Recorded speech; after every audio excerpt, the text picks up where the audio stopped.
সেদিন গভীর রাতের সেই ভয়াল অভিজ্ঞতাটা আজও আমার মন থেকে মুছে যায়নি। নির্জন জঙ্গলের ভেতরে সেই নিকষ কালো আধার, ঝোড়ো হাওয়ার উন্মত্ত তাণ্ডব, আর তার মাঝে আমার পাশে কাঁপতে থাকা সাদিয়া, সব যেন একটা দুঃস্বপ্নের মতো ফিরে ফিরে আসে। কিন্তু সেই ভয়াল রাতের প্রতিটি মুহূর্তেই আমি অনুভব করেছিলাম আমার আপন বোন বলে যাকে সারা জীবন জেনে এসেছি, তার প্রতি আমার অনুভূতিগুলো কতটা গভীর, কতটা অন্যরকম। সেই রাতে একাকী পেয়েছিলাম তাকে, প্রকৃতির রুদ্র রোষের মাঝে। আর সেই রাতে আমাদের সম্পর্কের সংজ্ঞা চিরতরে পাল্টে গিয়েছিল।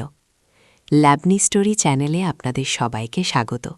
আজকের গল্পটি শোনার জন্য হেডফোন ব্যবহার করলে এর প্রতিটি অনুভূতি আপনারা আরও গভীরভাবে উপলব্ধি করতে পারবেন।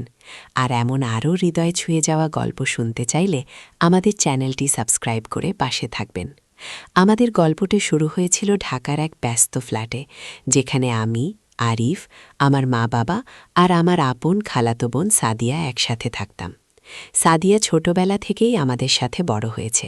ওর বাবা মা কাজের সূত্রে বিদেশে থাকতেন, তাই ছোটবেলায় ওর দেখাশোনার ভার পড়েছিল আমার মা বাবার ওপর।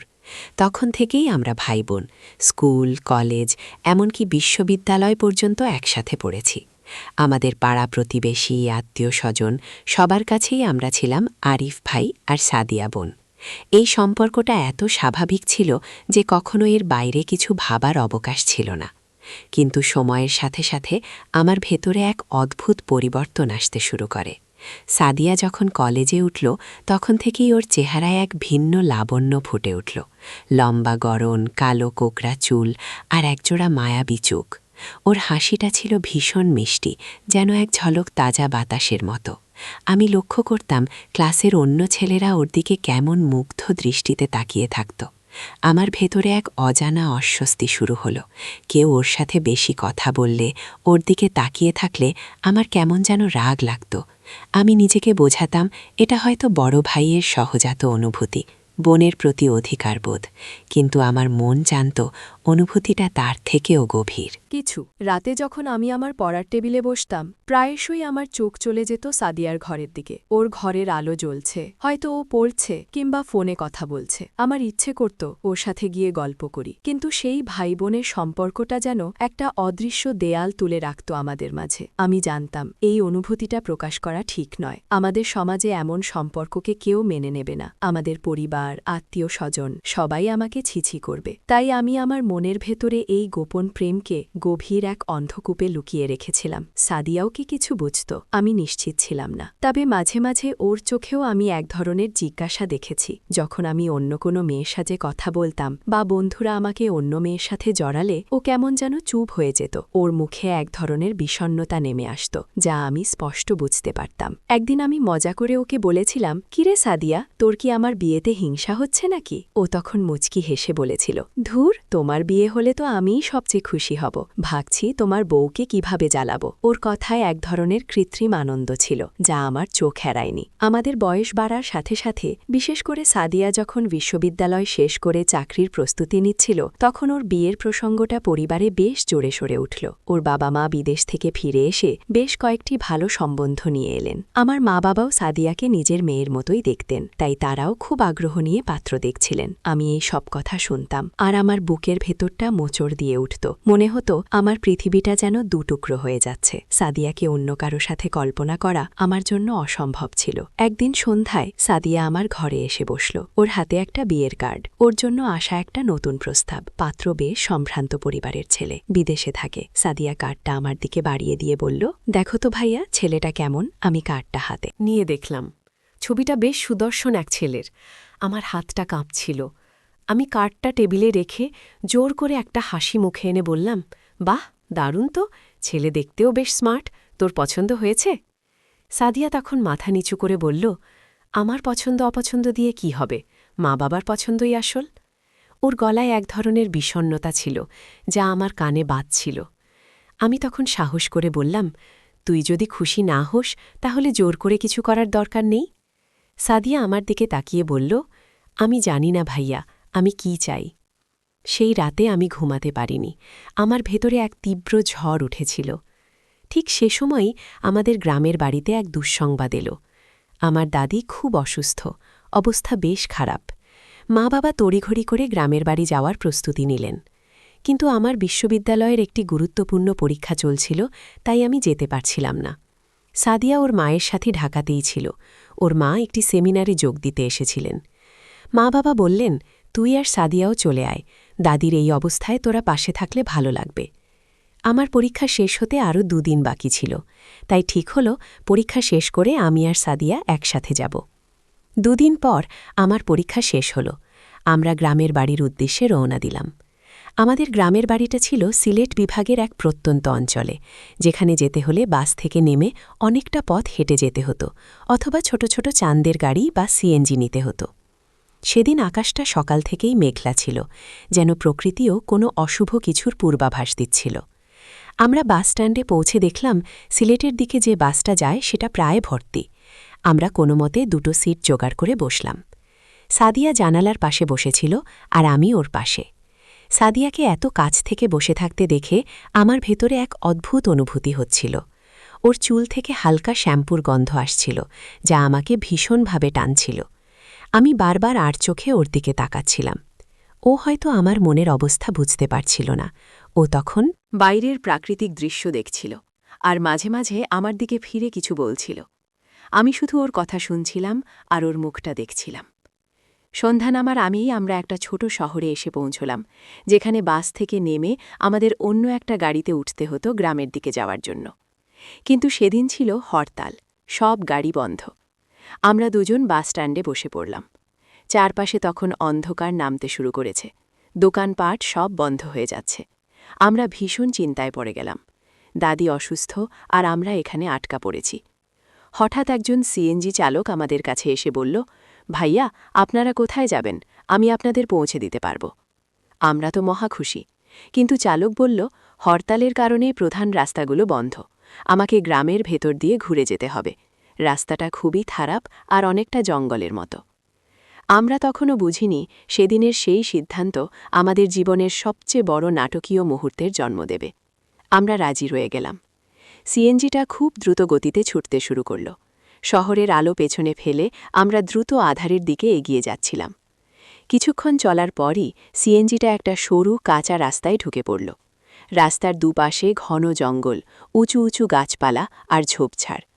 চাঁদের আলোও ছিল না সেদিন, তাই চারপাশটা ছিল নিকষ কালো। শুধু সিএনজির হেডলাইটের আলোয় রাস্তাটা সামান্য দেখা যাচ্ছিল। সাদিয়া আমার হাতটা শক্ত করে ধরেছিল। ওর চোখ মুখে ভয়ের চাপ স্পষ্ট। আমি ওর হাতটা ধরে আশ্বস্ত করার চেষ্টা করছিলাম। হঠাৎ এক বিকট শব্দ। সিএনজিটা একটা বড় গর্তে পড়ে বিকল হয়ে গেল। চালক অনেক চেষ্টা করল, কিন্তু গাড়ি আর স্টার্ট নিল না। চালক তখন ঘামতে ঘামতে বলল, ভাইয়া, মনে হয় গাড়ির চাকা ফেটে গেছে আর ইঞ্জিনও বন্ধ হয়ে গেছে। এই মুহূর্তে এখানে কোনো মেকানিক পাওয়া যাবে না। আমরা দুজন স্তম্ভিত হয়ে গেলাম। মাঝরাতে নির্জন জঙ্গলের মাঝে আমরা একা। চালক বলল, আমি কাছাকাছি একটা গ্রামে গিয়ে সাহায্য আনার চেষ্টা করি, আপনারা এখানে অপেক্ষা করুন। আমরা মানা করতে পারলাম না। তাকে একা যেতে দেখেও আমাদের ভয় করছিল, কিন্তু আর কোনো উপায় ছিল না। চালক টর্চলাইট হাতে নিয়ে জঙ্গলের সরু পথ ধরে চলে গেল, আর আমরা দুজন রইলাম এক সীমাহীন অন্ধকারে। চারপাশটা তখন পিন পতন নীরবতা, শুধু ঝিঝি পোকার ডাক আর দূর থেকে ভেসে আসা শেয়ালের আওয়াজ। বাতাসে শো শো শব্দে গাছের পাতাগুলো নড়ছিল, আর মনে হচ্ছিল যেন কোনো অশরীরী আত্মা আমাদের চারপাশে ঘুরছে। সাদিয়া ভয়ে আমার হাত আরও শক্ত করে ধরল। ওর শরীর কাঁপছিল থরথর করে। আমি ওকে বুকে বেনে নিলাম। ওর উষ্ণ শরীর আমার বুকে ঠেকতেই আমার ভেতরে এক অদ্ভুত শিহরণ খেলে গেল। কিছুক্ষণ পরেই আকাশ কালো করে ঝড় শুরু হলো, দমকা হাওয়া আর বিদ্যুতের ঝলকানি। এরপরেই শুরু হলো মুষলধারে বৃষ্টি। সিএনজির ভেতরে বসে থাকা আর সম্ভব ছিল না। ড্রাইভারের খোঁজে যেতেও পারছিলাম না। আমরা দুজন কোনো মতে সিএনজি থেকে নেমে দৌড়ে গেলাম কাছাকাছি একটা বড় গাছের নিচে, কিন্তু গাছের ডালপালা ভেদ করেও বৃষ্টির ধারা আমাদের ভিজিয়ে দিচ্ছিল। সাদিয়া তখন কাঁদতে শুরু করল, ভাইয়া, আমরা কি মরে যাব? কেউ আসবে না আমাদের বাঁচাতে? ওর কান্নার শব্দ শুনে আমার বুকের ভেতরটা ছিঁড়ে যাচ্ছিল। আমি ওকে আরও শক্ত করে জড়িয়ে ধরলাম। না সাদিয়া, কিচ্ছু হবে না, আমি আছি তো, আমরা ঠিকই বের হয়ে যাব এখান থেকে। কিন্তু আমার নিজের ভেতরেও এক অজানা ভয় বাসা বেঁধেছিল। আমি চারপাশে তাকিয়ে একটা আশ্রয় খুঁজছিলাম। হঠাৎ বিদ্যুতের ঝলকানিতে দূরে একটা ভাঙা কুঁড়েঘরের মতো কিছু একটা দেখতে পেলাম। দেখ সাদিয়া, ওখানে একটা ঘর দেখা যাচ্ছে, চল ওখানে গিয়ে আশ্রয় নিই। কোনো মতে বৃষ্টির মধ্যেই দৌড়ে আমরা সেই কুঁড়েঘরটার কাছে গেলাম। ঘরটা ছিল জরাজীর্ণ, ভেতরে আবর্জনায় ভরা, কিন্তু মাথার উপর ছাদ ছিল আর বৃষ্টি থেকে বাঁচার মতো একটা জায়গা। আমরা ভেতরে ঢুকতেই ঠান্ডা বাতাসের ঝাপটা আমাদের কাঁপিয়ে দিল। ঘরের ভেতরেও ছিল ঘুটঘুটে অন্ধকার। আমি আমার পকেট থেকে ফোন বের করে আলো জ্বালানোর চেষ্টা করলাম, কিন্তু দেখলাম ফোনের চার্জ শেষ, সিগন্যালও নেই। আমরা দুজন একটা শুকনো জায়গায় বসে পড়লাম। সাদিয়া তখন ঠান্ডায় কাঁপছিল। ওর পরনে ছিল একটা পাতমা সালোয়ার কামিজ। আমি আমার শার্টটা খুলে ওকে দিলাম। এটা গায়ে দিয়ে সাদিয়া, ঠান্ডা লাগবে। সাদিয়া দ্বিধা করল না, শার্টটা নিয়ে গায়ে জড়িয়ে নিল। আমার শার্টটা ওর গায়ে অনেক বড় লাগছিল, কিন্তু সেদিকে ওর কোনো খেয়াল ছিল না। ও শুধু ঠান্ডা থেকে বাঁচতে চেয়েছিল। সেই নির্জন কুঁড়েঘরের ভেতরে, সেই ভয়াল রাতের অন্ধকারে আমরা দুজন একে অপরের দিকে তাকিয়েছিলাম। বৃষ্টির শব্দ আর বজ্রপাতের গর্জনে চারপাশটা ছিল ভীষণ ভীতিপূর্ণ, কিন্তু সেই ভয়ের মাঝেও আমার মনে অন্য এক অনুভূতি খেলা করছিল। সাদিয়া এত কাছে, এত অসহায়ভাবে আমার পাশে বসে আছে। আমার মন চাইছিল ওকে আরও কাছে টেনে নিই, ওর সব ভয় দূর করে দিই। সাদিয়া তখন ভয়ে আমার কাঁধে মাথা রাখল। ওর চুলের ভেজা স্পর্শ আমার গালে লাগছিল। আমি ওর ভেজা চুলগুলো আলতো করে সরালাম। ওর মুখটা তখন ভয়ে ফ্যাকাশে হয়ে গিয়েছিল। ভাইয়া, আমার খুব ভয় করছে, আমি জীবনেও এত ভয় পাইনি। আমি ওর হাতটা ধরে বললাম, ভয় পাস না সাদিয়া, আমি আছি তো।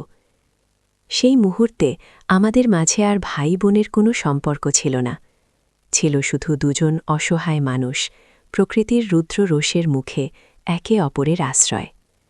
আমার মনে হচ্ছিল এই মুহূর্তের জন্য আমি বছরের পর বছর ধরে অপেক্ষা করছিলাম। আমার গোপন অনুভূতিগুলো যেন বাঁধ ভাঙতে চাইছিল। আমি ধীরে ধীরে ওর কাঁধে হাত রাখলাম।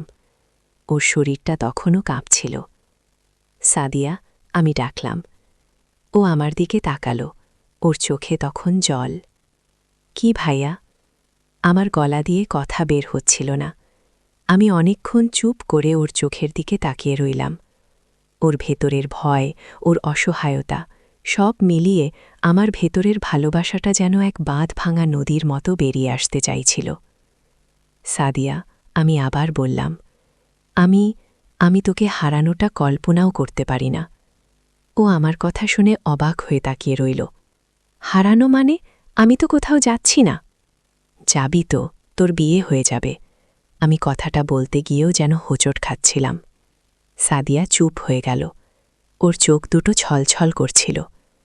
সেটা তো স্বাভাবিক ভাইয়া, আমার তো বিয়ে হবেই, কিন্তু আমি চাই না। আমি প্রায় ফেসফেস করে বললাম, আমি চাই না তোর বিয়ে হোক, আমি চাই তুই সবসময় আমার কাছে থাকিস। আমার কথা শুনে সাদিয়া স্তম্ভিত হয়ে গেল। ওর চোখ দুটো বড় বড় হয়ে উঠল। ও আমার দিকে এমনভাবে তাকিয়েছিল যেন আমি কোনো অচেনা মানুষ। ভাইয়া, তুমি কি বলছো? আমার ভেতরের বাঁধ তখন ভেঙে গেছে। এই রাতের অন্ধকার, এই নির্জনতা, এই ভয়াল পরিস্থিতি আমাকে সাহস জুগিয়েছিল। হ্যাঁ সাদিয়া, আমি এটাই বলছি। আমি জানি এটা বলা ঠিক নয়, কিন্তু আমি তোকে ভাই বোনের মতো দেখতে পারি না। আমি তোকে ভালোবাসি সাদিয়া, অনেক ভালোবাসি। সেই ছোটবেলা থেকেই আমি তোকে ভালোবেসে এসেছি। তোর বিয়ে ঠিক হওয়ার পর থেকে আমি পাগল হয়ে যাচ্ছি। আমি জানি এটা ভুল, সমাজের চোখে এটা পাপ, কিন্তু আমি কি করব সাদিয়া? আমার মন তো তোরই। সাদিয়া তখনও চুপ করেছিল। ওর চোখে জল গড়িয়ে পড়ছিল। আমি ওর মুখটা 2 হাতে তুলে ধরলাম। ওর নরম ভেজা গাল আমার হাতের স্পর্শে আরও উষ্ণ মনে হল। আমি জানি তুই হয়তো আমাকে ঘৃণা করবি, হয়তো আমার এই কথাগুলো শুনে তোর রাগ হবে, কিন্তু আমি আর চেপে রাখতে পারছিলাম না।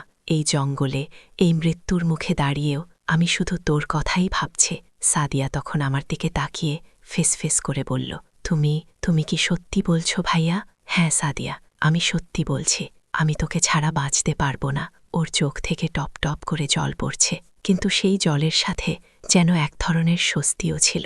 ও তখন আমার দিকে আরও কাছে এলো। ওর মাথাটা আবার আমার কাঁধে রাখল। আমি নিজেও জানি না ভাইয়া, আমি যখন অন্য ছেলেদের সাথে কথা বলতাম বা যখন বিয়ের কথা উঠত, আমার ভেতরেও কেমন যেন একটা শূন্যতা তৈরি হতো। আমি ভাবতাম এটা হয়তো তোমাকে ছেড়ে যাওয়ার ভয়, কিন্তু তোমার এই কথাগুলো শুনে আমার মনটা কেমন যেন হালকা হয়ে গেল। আমি ওর কথা শুনে অবাক হয়ে গেলাম। ও তাহলে আমার অত একই অনুভূতি লালন করছিল? তাহলে তুইও? সাদিয়া মাথা তুলে আমার দিকে তাকালো। ওর চোখে তখনও জল, কিন্তু সেই জলে এখন এক ধরনের উজ্জ্বলতা ছিল। আমি জানি না এর নাম কি ভাইয়া, কিন্তু আমি তোমাকে ছেড়ে থাকতে পারবো না। আমি জানি না এই সম্পর্কটা কি হবে, সবাই কি বলবে, কিন্তু আমি তোমাকে ছাড়া অন্য কাউকে স্বামী হিসেবে কল্পনাও করতে পারি না। আমার বুকের ভেতরটা আনন্দে ভরে গেল। এই মুহূর্তে, এই নির্জন জঙ্গলের মাঝে আমাদের দুজনের মনের গোপন কথাগুলো যেন প্রকৃতির কাছে উন্মোচিত হল। আমি ওকে আরও শক্ত করে জড়িয়ে ধরলাম। ওর নরম শরীর আমার বুকে মিশে গেল। বাইরে তখনও ঝড় বইছে, বৃষ্টি পড়ছে অবিরাম, কিন্তু আমাদের ভেতরে তখন এক অন্যরকম শান্তি। আমি ওর কপালে আলতো করে একটা চুমু খেলাম। ও চোখ বন্ধ করে আমার বুকে আরও মিশে গেল। সেই রাতে আমরা আর কোনো কথা বলিনি, শুধু একে অপরের পাশে বসেছিলাম, একে অপরের উষ্ণতা অনুভব করছিলাম। ভয়, অনিশ্চয়তা, সমাজের চাপ সবকিছু যেন সেই মুহূর্তে গৌণ হয়ে গিয়েছিল। শুধু ছিল আমাদের দুজনের গভীর অনুভূতি, যা এতকাল ধরে চাপা পড়েছিল। আমি ওর মাথায় হাত বুলাচ্ছিলাম, আর ও আমার বুকে মুখ গুজে শুয়েছিল। সেই রাতের প্রতিটি মুহূর্ত ছিল আমাদের জন্য এক নতুন জন্ম, ভাই বোনের সম্পর্ক থেকে এক অন্য সম্পর্কে পা রাখার প্রথম পদক্ষেপ। ভোরের আলো ফুটতে শুরু করল, বৃষ্টি থেমে গেছে, পাখিদের কিচিরমিচির শব্দে জঙ্গলটা আবার প্রাণ ফিরে পাচ্ছে। আমরা দুজনেই ঘুমিয়ে পড়িনি, সারা রাত জেগেছিলাম একে অপরের পাশে। সূর্যের প্রথম আলো যখন কুঁড়েঘরের ভাঙা চাল দিয়ে ভেতরে উকি দিল, তখন সাদিয়া আমার দিকে তাকিয়ে আলতো করে হাসল। ওর চোখে তখন আর ভলের ছাপ ছিল না, ছিল এক নতুন দিনের স্বপ্ন, এক নতুন সম্পর্কের আশা। কিছুক্ষণ পরেই দূরে একটা গাড়ির শব্দ শোনা গেল। আমরা তাড়াতাড়ি উঠে দাঁড়ালাম। চালক ফিরে এসেছে, সাথে আরও কয়েকজন গ্রামবাসী। তারা আমাদের দেখে যেন হাঁপ ছেড়ে বাঁচল। ভাইয়া, আপনারা ঠিক আছেন তো? আমরা সারা রাত খুঁজেছি। আমরা শুধু মাথা নাড়লাম, আমাদের মুখে কোনো কথা ছিল না, শুধু চোখে চোখে এক নীরব ভাষা বিনিময় হল। আমরা জানি আমাদের এই রাতের ঘটনাটা শুধু আমাদের দুজনের মাঝে গোপন থাকবে। বাইরে আমরা আবারও ভাইবোন, কিন্তু ভেতরের সম্পর্কটা আর আগের মতো নেই। আমরা গ্রামে ফিরে এলাম। দাদির অবস্থা তখনও খারাপ, কিন্তু আমাদের মনটা কিছুটা শান্ত। আমরা দুজনেই জানি সামনে আমাদের জন্য অনেক কঠিন পথ। এই সমাজ, এই পরিবার কি আমাদের এই সম্পর্ককে মেনে নেবে জানি না, কিন্তু সেই রাতের পর থেকে আমরা দুজনেই এক নতুন প্রতিজ্ঞা নিয়েছিলাম। আমরা একে অপরের হাত ছাড়ব না। সমাজের সব বাধা ডিঙিয়ে আমরা আমাদের ভালোবাসার জন্য লড়ব। সেই রাতের জঙ্গল, সেই ভয়াল অভিজ্ঞতা আমাদের জীবনের মোড় ঘুরিয়ে দিয়েছিল। ভাই বোনের তকমা ছাপিয়ে আমরা হয়ে উঠেছিলাম একে অপরের আত্মার সঙ্গী। আর সেই রাতের স্মৃতির স্মৃতিবুন অনুভূতি আমাদের সম্পর্কের সবচেয়ে বড় শক্তি হয়ে রয়ে গেল। যদি গল্পটা আপনাদের ভালো লেগে থাকে তাহলে অবশ্যই একটি লাইক দেবেন, কমেন্ট করে জানাবেন আপনাদের কেমন লাগলো। আর এমন আরও নতুন নতুন গল্প শুনতে চাইলে ল্যাবনি স্টোরি চ্যানেলটি সাবস্ক্রাইব করে আমাদের পাশে থাকবেন। দেখা হবে পরের গল্পে।